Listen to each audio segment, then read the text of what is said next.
Well, hello everyone, and welcome to Hogarth's Global Astrology. Know your planets, know yourself, or know your nation, know yourself. The two are interchangeable. So welcome this Wednesday, and you will notice we have a new face. I'm sharing a new person, a new face, a new energy, and I wanted to introduce to you all Layla.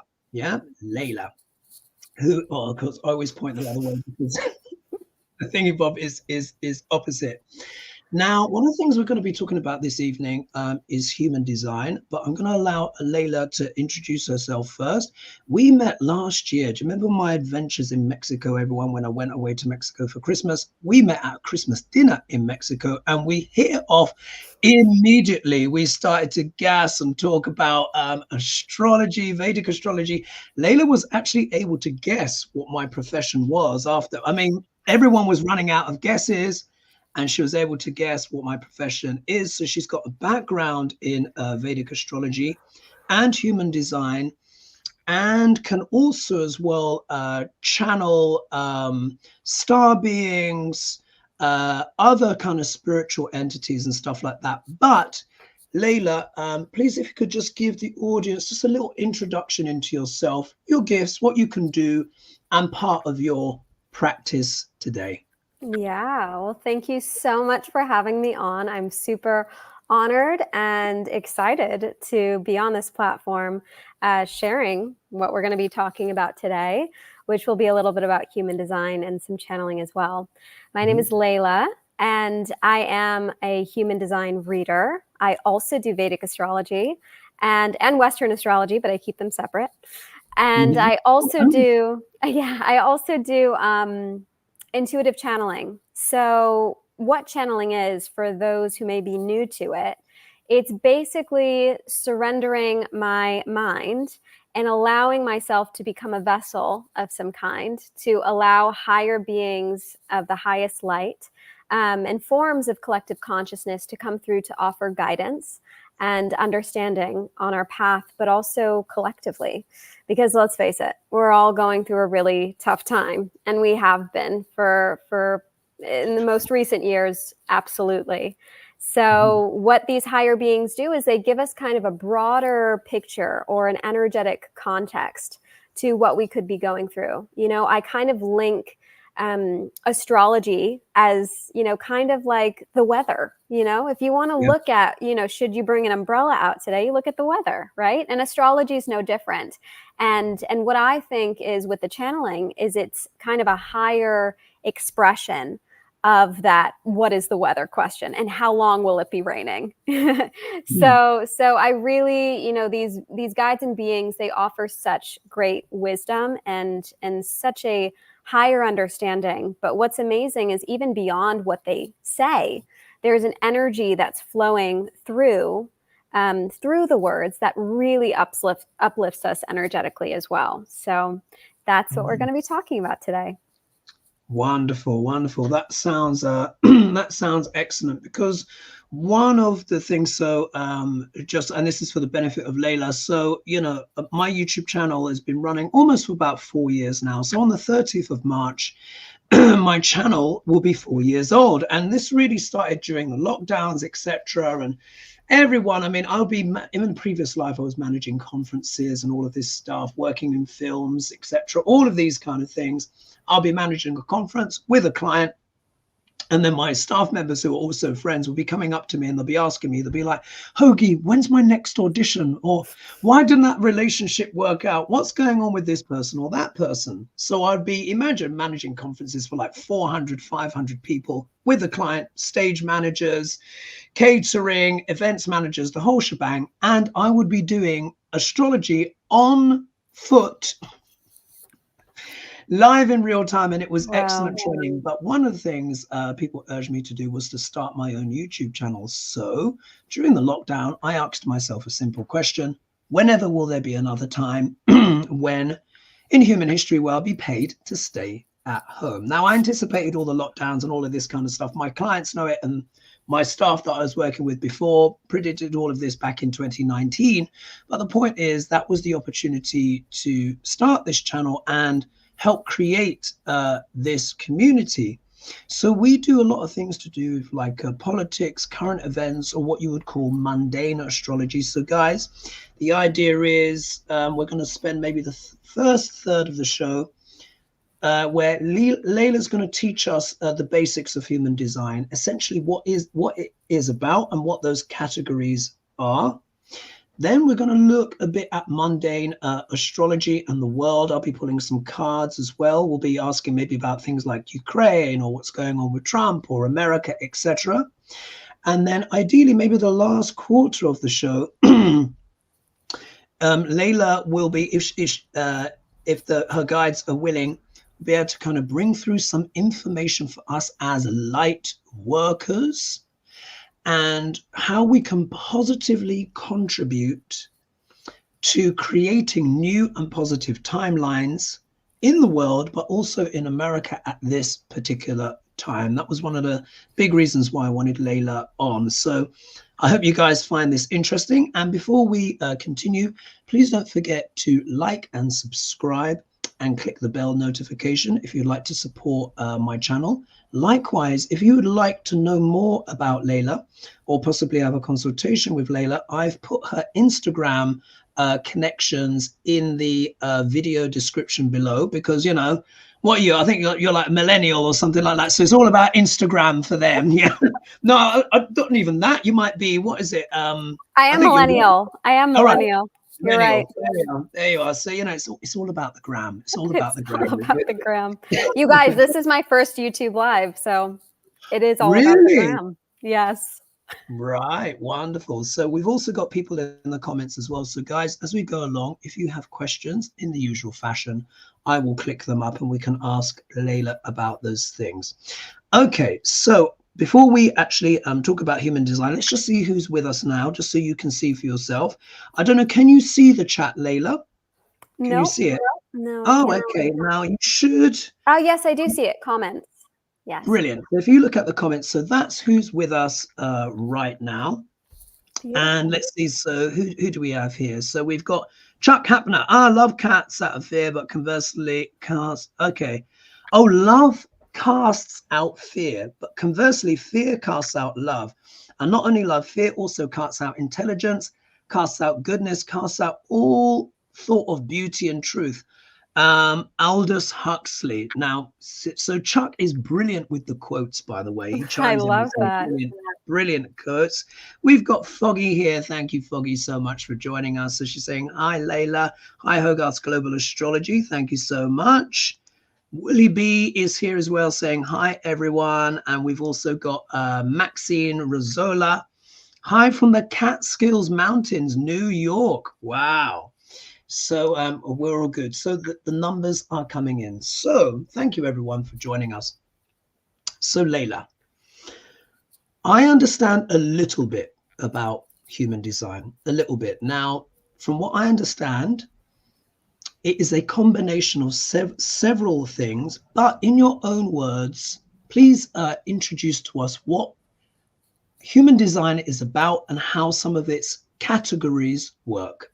Right. Well, human design is a mixture of many different ancient wisdoms or forms of techniques. So in human design, we have the I Ching, we have the Hindu chakra system, we have astrology, we have Kabbalah wisdom, and kind of this human design kind of becomes this mosh pit, if you will, this brilliant thing of understanding how you energetically operate. And so what's so important about this is, you know, we grow up in this homogenized society. We're all told, you know, if you go to school, you all have to wear the same uniform, you all have to learn the same materials, and then you grow up and you go to a university, and then you go to grad school, or you get a job and you have a family, and blah, blah, blah, blah, blah. It's a one-stop shop for everyone. But that's just not the case. And what's more so important to realize is not everyone is designed to work the same way. So with human design, I say it's a blueprint for how you specifically are energetically designed to operate. And the idea is when we know how we're designed to operate, we can live life according to the way we want to live it and get success and thrive versus the way other people are telling us to live it or what we're seeing in our external world. So what's great about human design is it tells us not only how our energy is designed to operate, but it goes deeper into how we even uniquely communicate or get intuition or receive these kind of hits to make decisions, right? Because everybody makes decisions in different ways. And not only that, but we can also see how we best digest food and what environment is going to internally turn our genius on, so to speak. And what's also really interesting is it tells us kind of even the things we need in life in order to feel secure, like foundationally secure. And those things kind of become our personality, if you will. So human design really is a great blueprint for understanding how we are energetically designed to thrive. Wow, fascinating. Annie Hamlet is just saying here, hello, Hogarth and Layla. Oh, Edie's in the house. Edie, hello, Edie. So nice to see you. And we need to talk as well. When I do go to the States, I'm going to be visiting Edie in, oh my God, that place she's someplace in Colorado. I think I can't remember. She moves around a lot. Well, what you said there, that is fascinating. So essentially, human design is an amalgam of several different spiritual disciplines, you could say, as it were, and sciences, esoteric sciences that kind of are boiled down and distilled. Could you tell us a little bit as well about who came up with human design? Yeah, so human design was actually channeled by a man named Ra Uruhu in Ibiza. And the way he describes it, he's unfortunately no longer with us, but the way that he describes it is, he said it was the voice. It was just a really big voice that overcame him and basically told him in simple terms, this is what you need to bring to the world.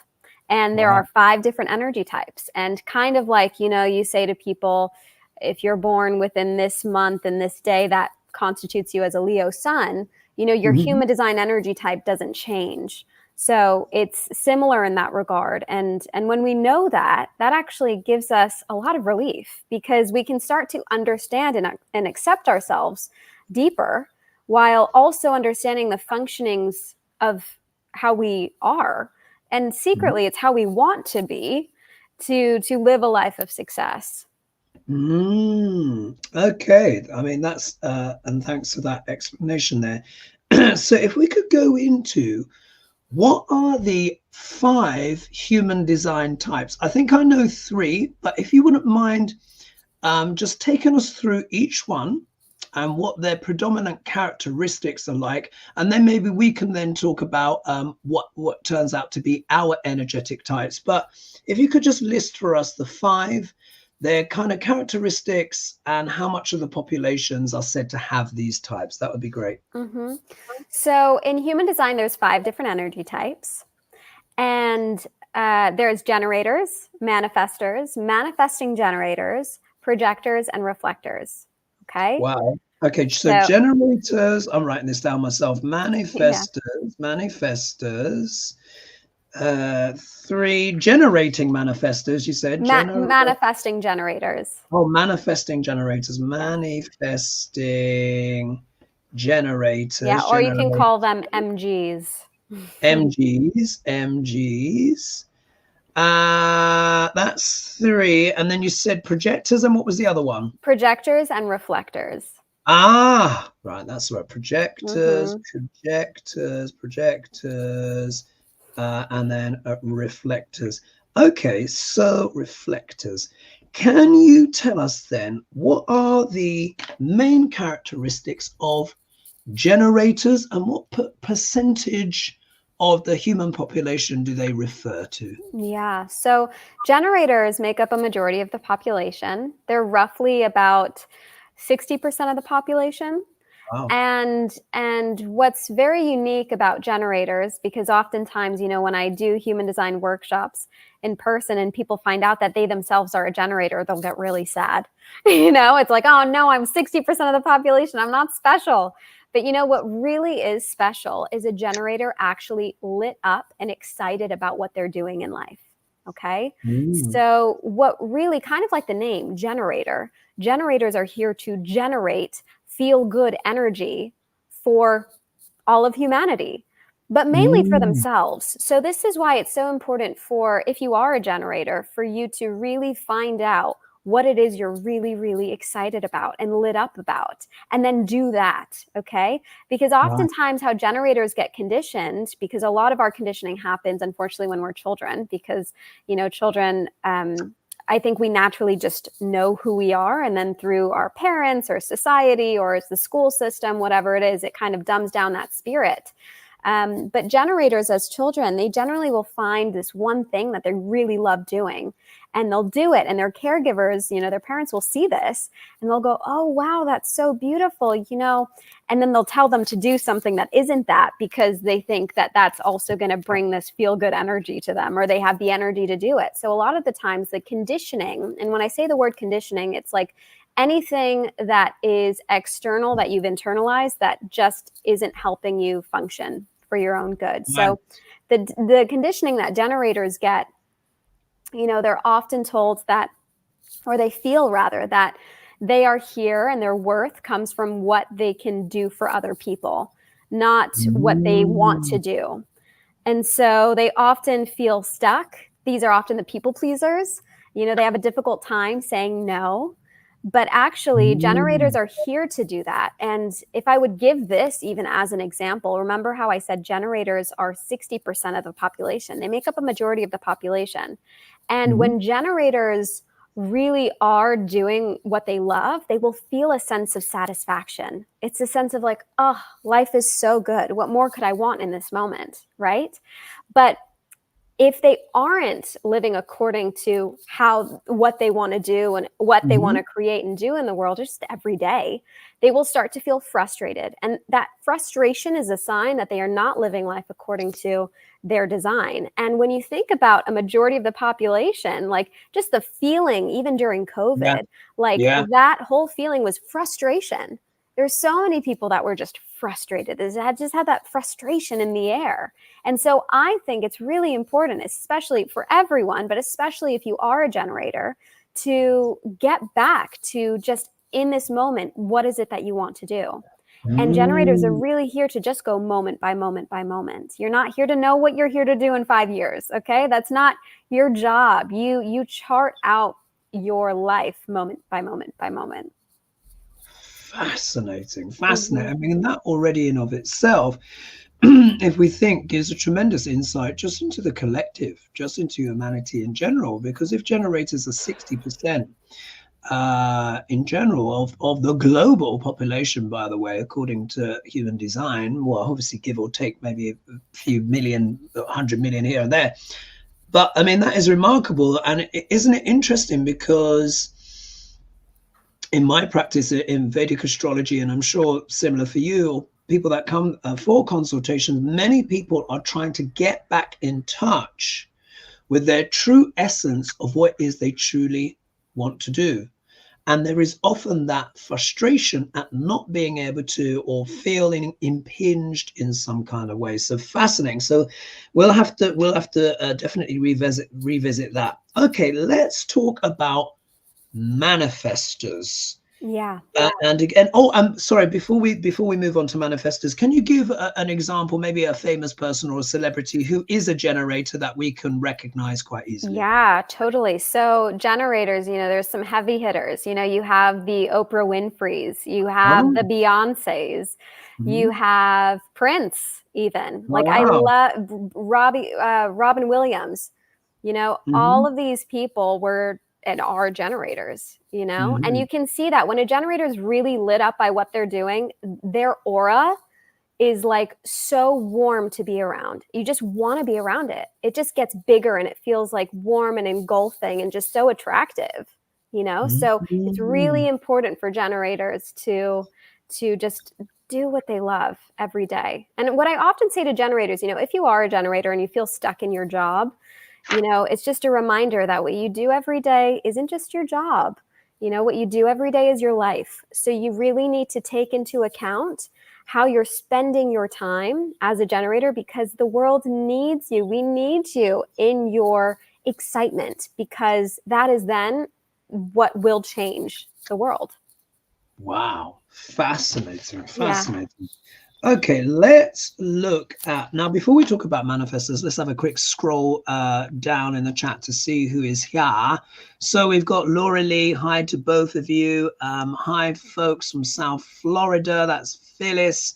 Who else? Conscious. Oh, here we are. Here we are. Another quote in from Chuck. What's it? Consciousness does not just passively reflect the objective material world. It plays an active role in creating reality itself. Wow. Stanislav Grof. Chuck, you are full of the quotes. Really I love that. It's true. Isn't that amazing? Isn't that amazing? So kind of true here. We've got here Tara Garcia, which is talking about 111 messages. Who else do we have here? What's it called? So someone here is joining. Hi, sweet Hoagie from Almond Beach, Florida. Thank you. That's so kind. Oh, Angela. So nice to see you. That's all good. And who else do we have here as well? Here we are. So Judy's saying, hi, Hogarth and Layla. Love these collaborations. Okay. So let's talk now about manifestors. Who are they and what do they do and what percentage are they? Okay, wonderful. So manifestors make up about 9 or 10% of the population. Ooh, wow. And what's unique about manifestors is they have what's called a selective aura. So remember how I said when generators do what they love, it becomes super big and it just engulfs the space around them. With manifestors, the universe has made it very clear that if you're a manifestor, your aura basically pushes everything out of the way. So instead of engulfing, it just pushes. The reason for this is because manifestors are here to make an impact, okay? They are naturally impactful people. But let's talk about what this looks like in childhood where it could be conditioned. The manifestor child is here to basically lead the way, okay? Manifestors in general, they're here to lead the way and not, care what anyone thinks, essentially. But oftentimes when they lead the way, which is through informing people what they're doing or what's going on or just how they're feeling, informing is the way that they use this manifestor energy and their aura starts making an impact around them. Oftentimes the caregivers of this manifestor child will sense this feeling of their strong aura making an impact. And the parents won't know how to deal with this. So oftentimes the manifestor gets conditioned with being too much, so to speak. And it's just because they don't know how to deal with that strong aura.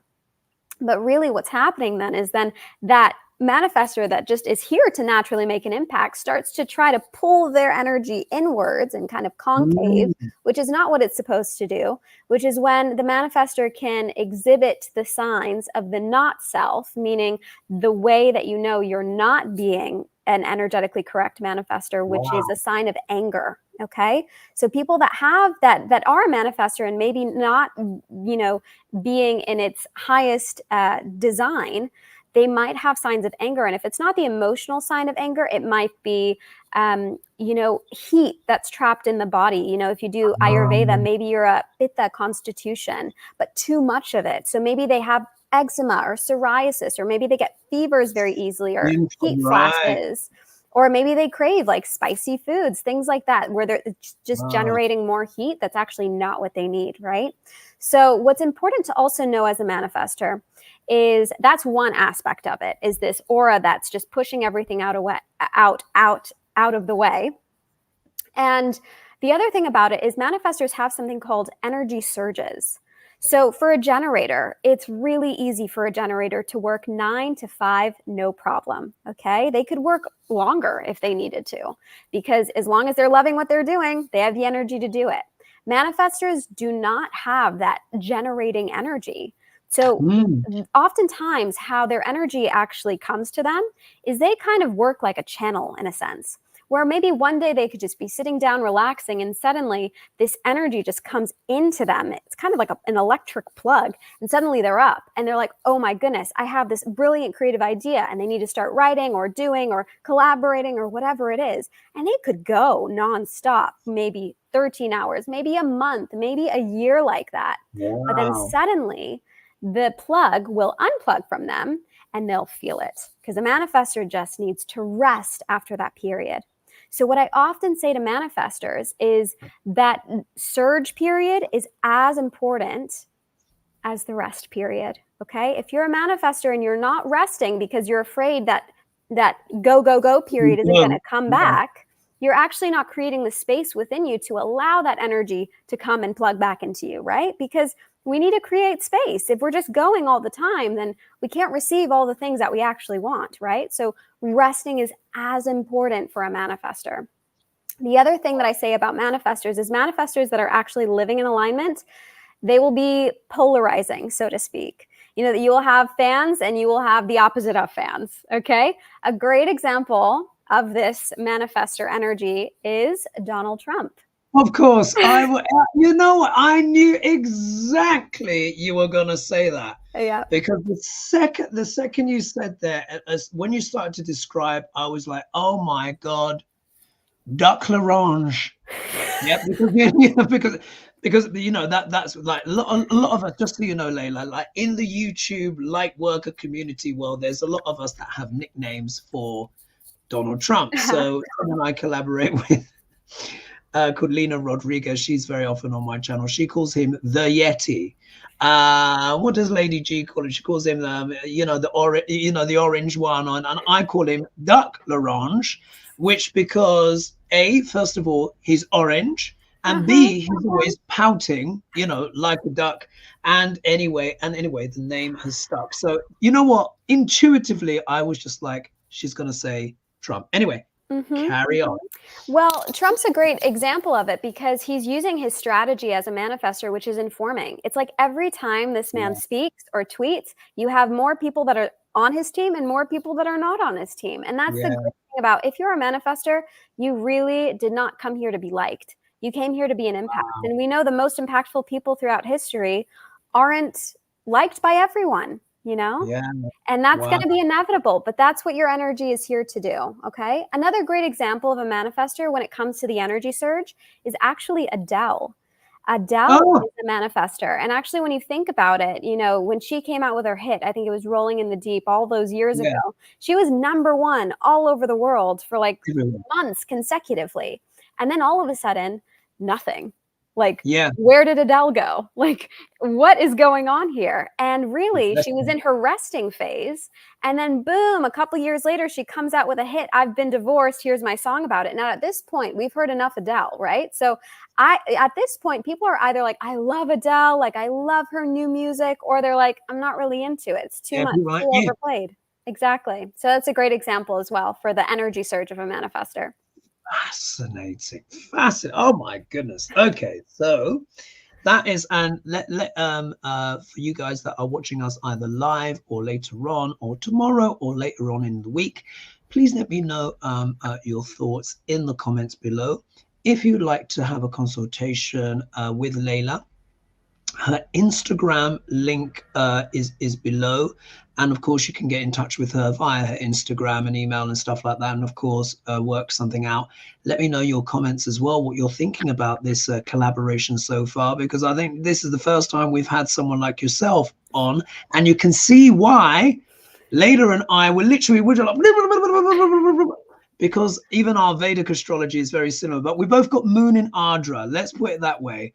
Whenever you get two Gemini moon people together, it's just constant. Okay, this is so juicy. All right, let's now talk about manifesting generators, which of course is the next stage. I would imagine that they have a combination of the two, but I don't want to oversimplify. So how do they work? You got it. You hit the nail right on the head. Manifesting generators actually are a hybrid mix of the manifestor ability to like be plugged in to this like higher energy and this generator ability to execute those ideas and make them happen. So because of this, you know, the manifesting generator energy works twice as fast as everyone else, okay? It works twice as fast as everyone else. And so here's the thing. Let's talk about a manifesting generator child in a classroom. Oftentimes, these are the kids where you'll walk in and you'll see them just drawing, and then suddenly they're like, oh, look at that thing up there. And then they're like, oh, hi, new friend, come play with me. We're going to actually build blocks. No, I don't want to build blocks. I'm going to try to sleep. Oh, wait, I can't. Oh, wait. They're bouncing off the wall, so to speak. And then the teacher will say to the parent of the manifesting generator, listen, I think your child has ADD. I think they have ADHD. They can't sit still. I think they have some attention, you know, disorder of some kind. But really, it's just the fact that the manifesting generator is just understanding things and moving through them quicker than the rest of us, okay? Wow. This is a beautiful thing because manifesting generators, I say, you know, they're here to live 10 lives in one lifetime. And what I mean by that is, you know, they are the ones that need to be inspired by life. If nothing is inspiring them, you know, then they're going to end up bored and they don't want to be bored. So oftentimes they'll stay in a job or a position or a relationship that they don't really enjoy, but they're afraid of what's going to come next and will I be bored in that? So they will literally keep themselves busy to stay in that kind of hamster wheel that they don't enjoy.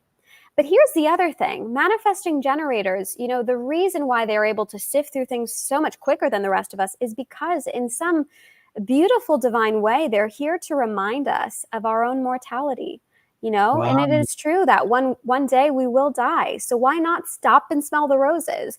And not just stop and smell the roses, like let's learn how to garden. Let's prune bonsai trees, you know, let's hop from this to this to this and get our hands in it and like learn about it and see it in many different ways. And that's a beautiful thing because manifesting generators, you guys are here to be the game changers, you know, the trailblazers in a lot of ways. So if you see something in life isn't the way you want it to be, you're here to shake it up and show us another way of doing it. And you have the energy to, okay?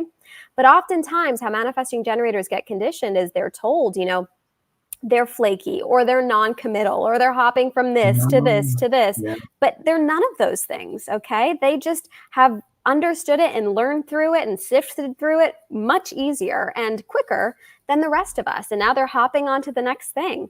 And so it's really important for the manifesting generator to know when you feel it's time to pivot or to change direction in some way, do it. And the reason why the universe is kind of like giving you an interest in, you know, maybe human design, maybe you're listening to this conversation, you're a manifesting generator going, oh, I'm kind of interested in this, but oh no, I just do tarot. No, you're here to do both, you know, why not?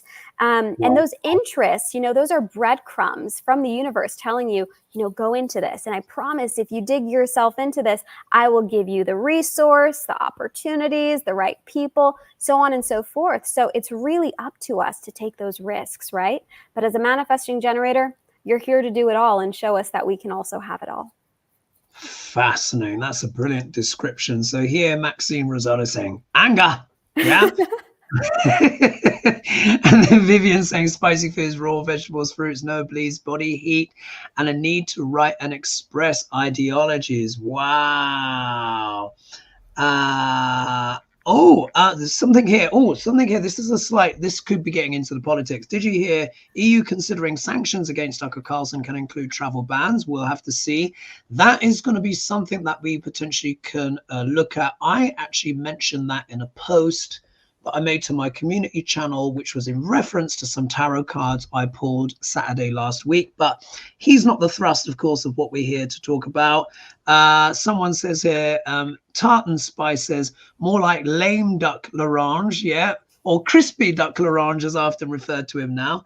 And then someone says, good thing Trump isn't here to be liked. Oh, yeah. But, you know, like Layla says, when you think about it, he is a very good example because he's what we will call Marmite. Those that love him, as we've seen, absolutely adore him and will throw themselves under buses, trains, out of windows or whatever, you know, in their love and devotion for him. They do. And then there are others who cannot stand him, you know, because of everything. But when you say with that manifester contradiction there. And you see how that plays out. And one thing I will add, Trump's moon is in the nakshatra, which is called Jyeshta. Now, you will know that, Layla. Jyeshta nakshatra is in the end of Scorpio, and it's an extremely strong energy that can often go a bit wrong. The deity of Jyeshta nakshatra is called Indra, and Indra is known as the king of the gods, but Indra got himself into all sorts of scrapes and debacles and crazy stuff, but also has a very relentless energy. So that's something as well you see with Duclaron. And apparently he does have a manifesting philosophy belief that was taught to him by his father and some of the advisors and stuff like that. Have a Google of it. I can't remember what it's called, but it's all about manifestation. And Jyeshta nakshatra is actually known as a particularly manifesting nakshatra, but it can also deal with black magic and evil as well. So anyway, so let's move on to the next category. Let's talk about projectors. What can you tell us about projectors? I really want to give some celebrity examples of manifesting generators, and then we'll go into projectors. Some examples of that, you have some real heavy hitters as well. You have MLK. There's Gandhi. There's also, I think, a good example for the, doing many different things in one lifetime is Angelina Jolie. She's a manifesting generator. Yeah. And you can see that. She went from acting to producing to adopting kids to, moving across the world, all of these things. So, yeah. Lara Croft as well, Yes. all that. Right. So projectors are really interesting. You and I are both projectors, and we've talked about this. Projectors are here to be the guides, so to speak. And what's unique about the projector energy is the projector aura is very penetrating, right? It goes straight in, kind of like a spotlight. In a dark room, it just looks at whatever it's looking at. And projectors are really here to tweak and refine and to make more efficient systems and niches and even people. Okay, so oftentimes projectors are kind of like the birds on top of a branch just looking down because they have this bird's eye view of everything that they are looking at, right? So they can see things from a higher perspective. But here's the thing with the projector. Projectors often have so many insights and they want to share their insights, but the strategy that is energetically correct for a projector to share these insights is to be invited. Okay. So this could be like when you're at a dinner party, and someone's maybe talking about how they have back pain. And let's say, for example, those past couple weeks, you were really looking into, alternative ways to heal pain in the body. And here was a perfect example to share your information. Here's an example of how it would be energetically incorrect to do that. If you just walk up to that person and be like, listen, you need to do X, Y, and Z, right? Because what's going to happen is they didn't ask you, right? So it's going to go over their head and you're going to end up feeling bitter, okay? Which is the sign as a projector when you're not living in accordance with your design. And that bitterness can be, it's a little passive aggressive. It's a little like, apathy, it's like, I'm not even going to try anymore. It's like, this doesn't bother me, but internally it really is. That's that projector bitterness. And that lets you know you're not living in accordance with your design. You just went in when someone wasn't giving you the invitation. But if someone said to you, hey, I'm having this back pain, do you happen to know or have any advice on what I should do? Oh my goodness. Is that not the best feeling ever? Because as a projector, it's literally a grab the mic moment of like, I would like to thank the Academy. Okay. It feels like on the receiving end is so good because all projectors want to do is help and share their insights to improve and to tweak and to refine. And so when they're given the opportunity to do that, it's great.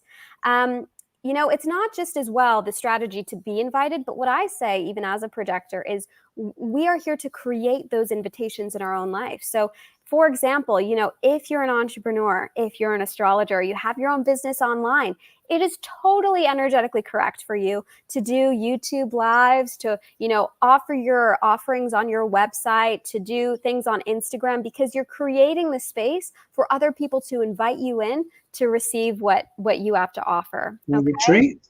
retreats, as is the case for me now. Yeah. Exactly. And so whoever opts in for that, it's energetically correct for you to share all the things that you were going to talk about on that retreat, because they have accepted the space to hear it and receive it. Fascinating. Yeah. And Another thing, really quick, yeah. another thing that's very important as a projector is projectors are not designed to keep up like the generators and manifesting generators, okay? Projectors do not have that generating energy, kind of similar to manifestors, a little bit different though. But projectors are really only supposed to work 2 to 4 hours a day, meaning their output of energy is 2 to 4 hours a day. They can go more than that, but really projectors are here to be more efficient with their time, be smarter with their time, because the rest of the time it's not that they're relaxing and just kind of like lazing.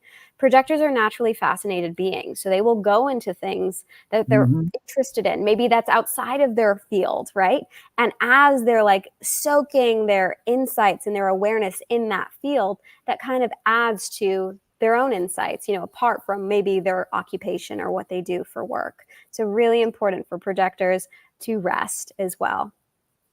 Absolutely. And it's so important that you say that, because here projectors self-confessed, and many of my clients will know this month of February, I have had to rearrange my schedule, because one of the things, as much as, I love my YouTube and everything like that, I've done a lot of consultations and a lot of work, and I've enjoyed the work, and the insights have been incredible, and my clients fabulous, the stories. But like Layla says, there's only so much energy that I have, and I've been overworking, and that can cause issues in the body, sleep, hormones, etc. What can happen with projectors and people who may recognize this? I understand, are they 15% of the population? Is that yes, is that roughly about, yeah. Okay, what happens when they overwork, and why is it that they sometimes overwork? So we have to put it, in terms of human design. Generators and manifesting generators, they make up a majority of the population. In that majority of the population have this ability to go and work nonstop, no problem, right? So when we see that example in the world, it often makes the projector feel, well, I need to do that as well, right? Remember how I said very early on why, we've been in this homogenized world and it just doesn't work for everyone. Projectors simply aren't here to, have that productivity wound, which is often the conditioning that they get. If they're not working 9 to 5, then they're not productive, or they're not hardworking. And that's a bad thing, right? They're not contributing to society. But what they need to understand is their value isn't in how many hours they work. Their value is in how they see, okay? Their value is in what they see, the insights that they have. Because when they share them, they can be super, super powerful to the person that's inviting them in for that wisdom. Of course. And just some comments here. So Lynn Slawson is saying, people don't understand how I can be involved in so much and do it all well: art, photography, writing, dance, healing, counseling, etc. So there we are. That was probably an example of the manifesting generator. There we've got 180, or actually 184 people that are joining us live now, which is wonderful. Thank you everyone for joining us, particularly on a Wednesday, and for a face that you're not familiar with. Here we are introducing new concepts and stuff to you. Now, before we go into a little bit of the mundane politics, we might pull 1 or 2 cards. And then, of course, if we can squeeze in a little bit of channeling as well, because as we can see, time is racing by. Tell us a bit more about, well, not more, tell us about reflectors. These are the ones I know the least about. Reflectors, what are they all about? Yes. So reflectors. Oh, wait, really quick. I'll give celebrity examples of projectors. We didn't do that. So projectors, the late Queen of England is a projector.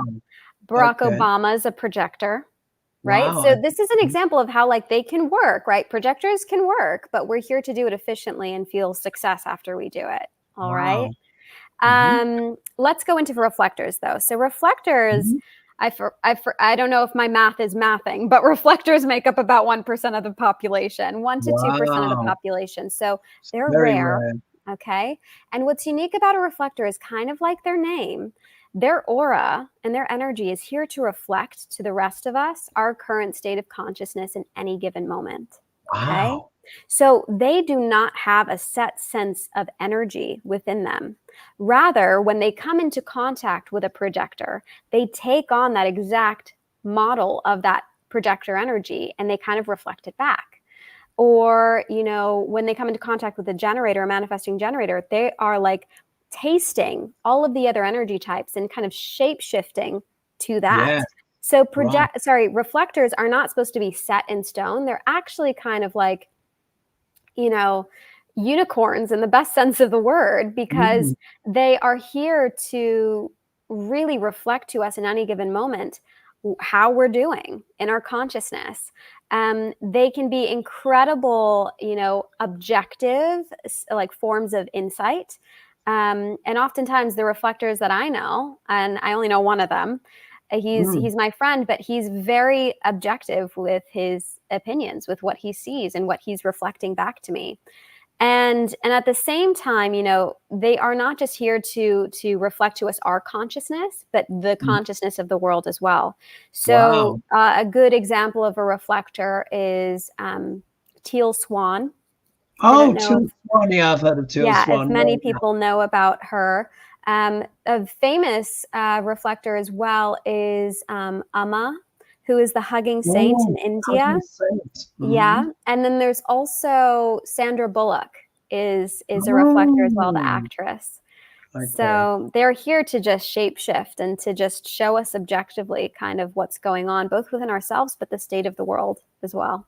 Wow, fascinating, fascinating. Okay, definitely, I've got that down. Thanks for sharing that. Okay, so with the time that we have left, so we've got about 15 minutes left because we'll be running for about an hour. Let's talk a little bit about the mundane world, because also as well, I really would like to have that bit of time for you to kind of maybe channel some advice and then for us to kind of discuss that. So we might let's take a subject. We did mention Trump, but you know, Trump gets talked about all the time. Let's actually talk about America. Yeah. Because from what I understand, you were originally born in New York. Is that correct? Can I say that? Okay. Yes. So she's a New Yorker. Everyone. I'm a New Yorker. No, you are. Get my cup of coffee. Now, as you guys, you know, I love New York.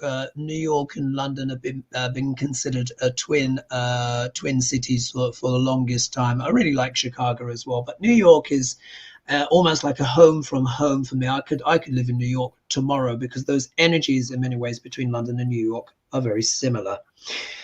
So let's look now. You will know, everyone will know, anyone who's in the Lightworker community in particular, in any shape or form, will know that America as a whole is going through a lot. Now, the whole world is going through a lot, as we know, but most of my audience is American.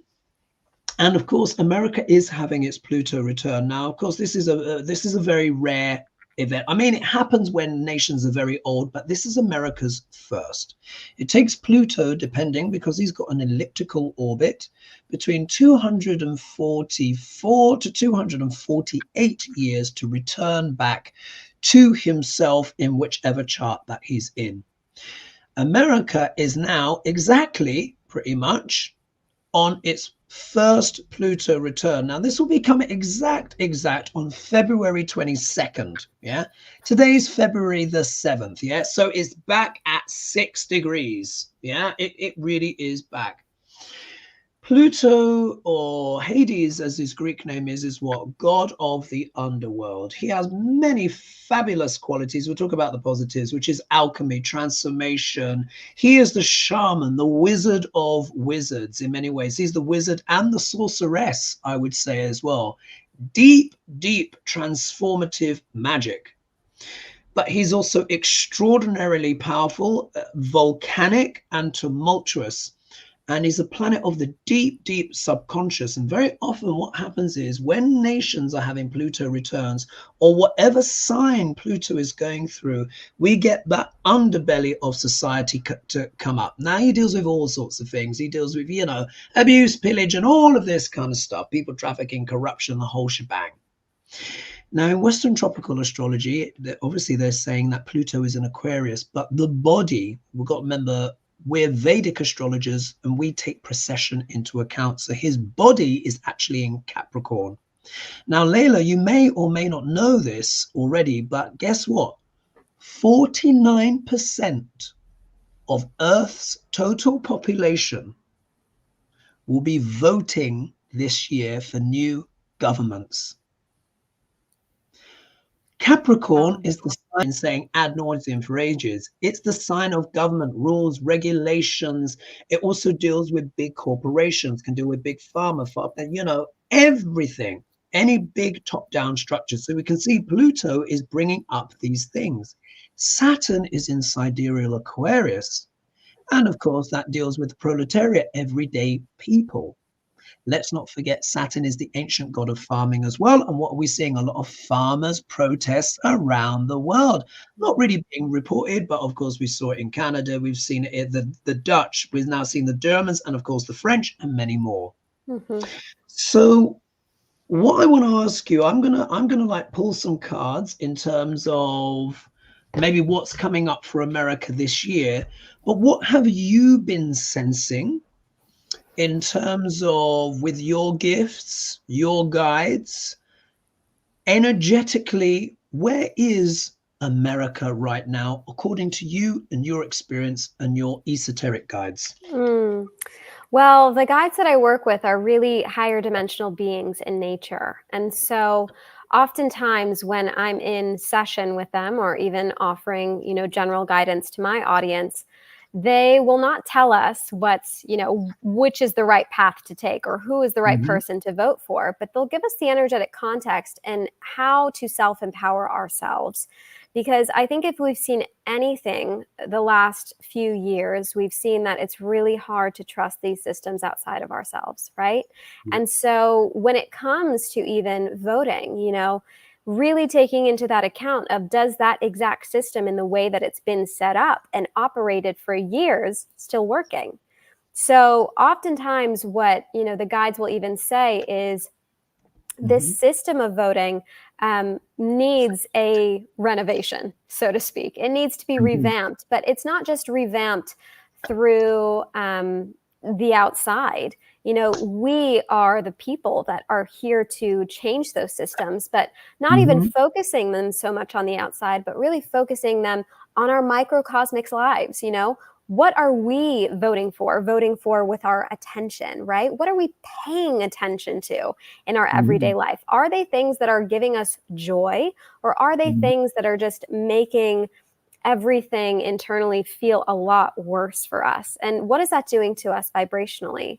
So the guides will often give messages, and maybe we can hear from them as well about how to actually use our energy productively in this time while these changes are taking place at a physical level.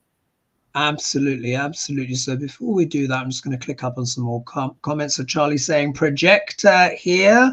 What's Foggy saying? In 1970, I was 15, went to my first New Age store, got a book called Transcendental Meditation by Paramahansa Yogananda. That was my intro into spirituality, fulfilling life. My goodness, his contribution to the spiritual development of Eastern philosophies in the West is extraordinary, isn't it? What a character here.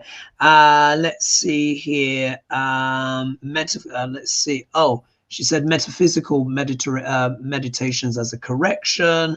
Let's see who else do we have in the chat here. Chuck is is really good with comments. If your compassion does not include yourself, it is incomplete. Jack Cornfield. Ah, brilliant. Someone here is saying as well, hit that thumbs up. And then, wow, Tribal Woman saying, wow, I am totally energetic, non-stop person. There we are. And there are many, many more comments. So thank you, everyone, for joining us as well. Okay, so I've got some cards here, but in these last few minutes that we have, is there something that you can channel? Then I will reveal what my cards are. Whoever is coming through, I'm going to give you the floor and you just do what you can, and then I'll hop in at the end. Sure. So I just want to preface that with my channeling, I'm actually a trance channel. So I don't really hear and connect with information. I kind of breathe and go into a meditative-like state. And these beings will come through and directly chat with all of you. So I feel actually right now the Pleiadian energy, and Pleiadians are from the star system Pleiades, but they speak at a higher dimension. So I'm going to allow them to come through, and I'll step in, and I'm going to keep the intention very short and hopefully very succinct and valuable for everyone here. All right. So I'll just get into that state. Sometimes my body twitches a little bit, but that's fine. And I know the message will be helpful. Okay.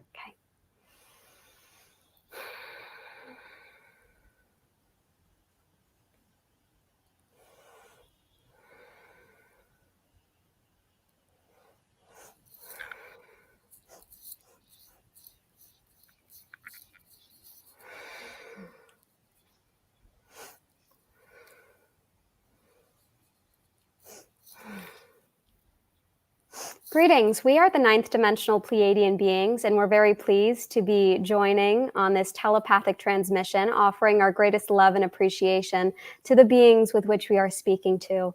We want to first come in with the reminder that at this time on the planet, there has been great transition. And oftentimes internally, when there is transition in the external world, that often rocks the internal experience of your own soul. But what we wish to say is what you are seeing externally is not a manifestation of what's to come, but rather a manifestation of the past. Let us explain. In the third dimension, there is a time lag between thought and manifestation, between even non-physical vibration before it becomes a thought and then physical manifestation. So oftentimes we say, not unlike a wound, sometimes the wound has to look worse before it heals and gets better. So if you are looking at the external world with the eyes of hopelessness or anger or frustration, be with those thoughts and experiences, but do not let those thoughts and experiences be the breeding ground for more of that as well.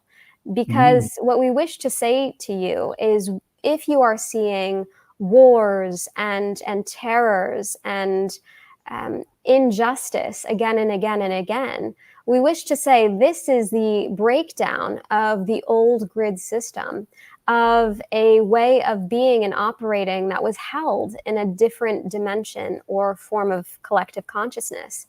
As many of you are awakening to a higher level of understanding, both within your own life, perhaps you are realizing that there is more than just what meets the eye in the physical world. And we wish for you, if you take nothing else from the energy of what we are saying, to realize that your attention is the most powerful tool in affecting change in your physical reality.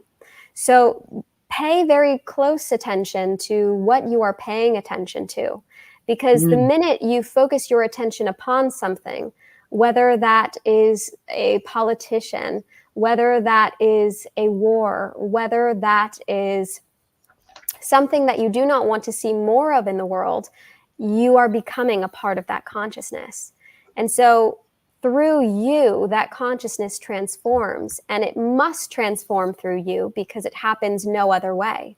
When collective events happen, it is because there is a large part of the population who has asked on some level or been a part of that form of collective consciousness through their own awareness, which is why the news of your time or the music of your time or any other external distraction is really important to take note of. The powers that be want that attention, because if they have your attention, they have your power of creation. So the most empowering thing you can do is to revoke that attention that you are giving. Yes, we agree it is important to know what is happening in the world and to understand what is really taking place. But how much attention is too much attention is the question we would encourage you to ask yourselves. And if you are really attentive in that way, is it perhaps an addiction? Who would you really become free of that needing to know, of that needing to seek, of that needing to transform the external and rather focus it upon the internal. Focus it upon, instead of the wars that are happening externally, focusing on the wars that you have within your own family and working on healing those, because it is quite true that the microcosm is, in fact, an experience or expression of the macrocosm. And with that, that will be our message for today. It has been such a pleasure to connect in this way, and we send so much love and light from our collective heart center to yours. And if there's ever a time where you need more reassurance or more knowing that you are on the right path, simply remember that the collective events that have happened and are continuing to happen, as distressing as they may be, they are simply a breakdown of past manifestation that needs to look worse in some ways before it gets better. In many blessings, go in peace. Thank you.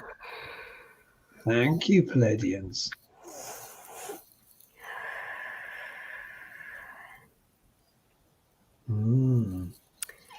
Hello. Hello, and welcome back, Layla. That was fabulous. Of course, what Layla will do is she'll watch the recording back to see what she actually said, because she said when she channels, she doesn't hear much. One thing I would add, they had a wonderful message. Here is a little diagram. You guys know that I'm working on this book. Anyway, here's an illustration here. And what I wanted to talk about was the yugas, the yugas, the cycles of time of human consciousness. The Pleiadians were talking about how things have to look worse in order for them to be healed and improved. And they were saying this was part of a bygone age that is now breaking down. That bygone age, which we've just passed, is what is often referred to as Kali Yuga, when human consciousness was at its lowest. Down here, folks, down here. We as a collective are just coming out. We're here. We're now going into what is called Dwapara Yuga, which is the age of energy, technology, speed of thought, everything absolutely speeding up, etc., and stuff like that. Pleiadian energy, Arcturian energy, the star energies coming back to revive and energize us all. And I would even go to say Atlantis and all that stuff. I mean, there's a big conjunction coming up around about the 30th or 29th of March 2025. And let me tell you, all in Pisces. We'll have to talk about that, Layla, where maybe we talk about some big configurations. But that was brilliant channeling. I will quickly share my cards, which kind of really echo. Remember, these cards were pulled before you started. So let's just see here. So I always pull like 5 cards. Straight away, we have the Queen of Swords. The Queen of Swords talks about intellect, talks about justice, talks about accuracy, incisive intelligence. So this shows that this is a time, in terms of, particularly we were asking about America, where wise heads must prevail. This also deals with the court's judgments as well, particularly female judgments. Now, you may or may not know, but the court in Washington has just said that Duck L'Orange, Trump, is not immune. Their pronouncement is being described by the pundits as watertight, historic, and, profound. However, Duck L'Orange still has an opportunity potentially to appeal to the Supreme Court. Now, this is where I've said this is the tricky part. If the Supreme Court really understands what's best for them, they will stick with this judgment. I think 2 of the judges are actually female. One of them is definitely female. And this will get them out of a tight pickle. However, if they entertain Duck L'Orange and they delay, they will be part of, the dark passage. But anyway, look, so here, this is a time of legalities in America where really the rule of law needs to be established. But what is the obstacle? The second card can be seen as the obstacle. We here have the Emperor. Now, this can mean not only Duck L'Orange, but this can talk about patriarchy and global male leadership in particular. You'll notice here he is wearing a red cloak, but you see the ram's heads that are here. Rams, of course, and this is talking about Aries. Aries is a sign of war ruled by Mars. So we can see the obstacle at the moment, along with the legalities, is war, as we have seen around the world. Ukraine, Middle East, take your pick. Lots going on. However, if we look at the middle card is going to provide, it's the two other cards either side hang off these cards. So in many ways, this can be what it's about and what the solution is. In the middle, we have the Magician. Now, this is an extraordinarily powerful card, one of my favorites, but it can go one of two ways. On one hand, this is showing how global forces, or if we look at the card next, patriarchy, or shall we say a stale patriarchy, which belongs incidentally to Kali Yuga, is maybe trying to manipulate or control and use every tool at their disposal to keep everyone in a state of chaos and keep the attention fixated on the wrong things, which the Pleiadians were saying, Layla, what we focus on manifests more strongly. Those in power are trying to focus our attention on what they want it to be, which is about what? Conflict. Yes, we see the Seven of Wands. However, the Magician card, if we take this on, because even though we're having this Pluto return and Pluto is dredging up absolutely everything from the deep abyss, I always say Pluto is like next door neighbor's cat dropping a maggoty rat on your bed. And it's like, yeah, what am I going to do? However, let's not forget, remember what I was saying, that Pluto is also the Magician. This is about us awakening the Magician in ourselves. In ourselves, we really, truly do have the power. I've said before with my dragon dreams, the age of magic is returning, which is also what Dwapara Yuga is about. It's also about magic. So this is about us developing, sharing, and growing, amplifying the magic in ourselves, sharing that around the world for positive manifestations. If we do, look at the outcome card. The Star.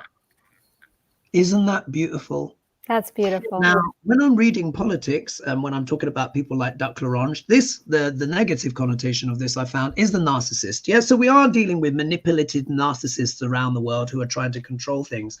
But if we take our own power, literally, the Magician is about taking power into your own hands, using your own alchemy, we can heal, revive, and resuscitate not only America, but the whole world. So there you are. I will leave it there. Layla, can you believe how quickly the time has gone? We've actually run over. Crazy.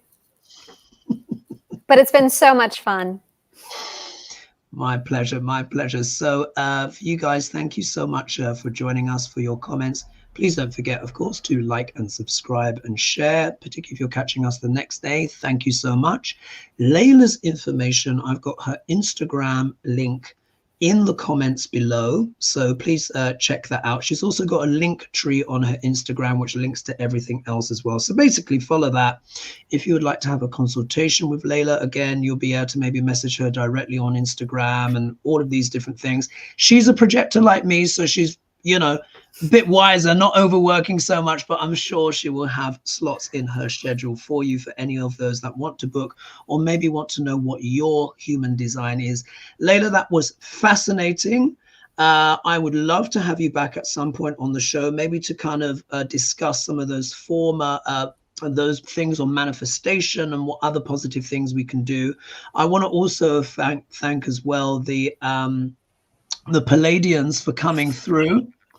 Amazing. That's the first time I've had a live channeling on my show. I'm like, oh my goodness. Wow.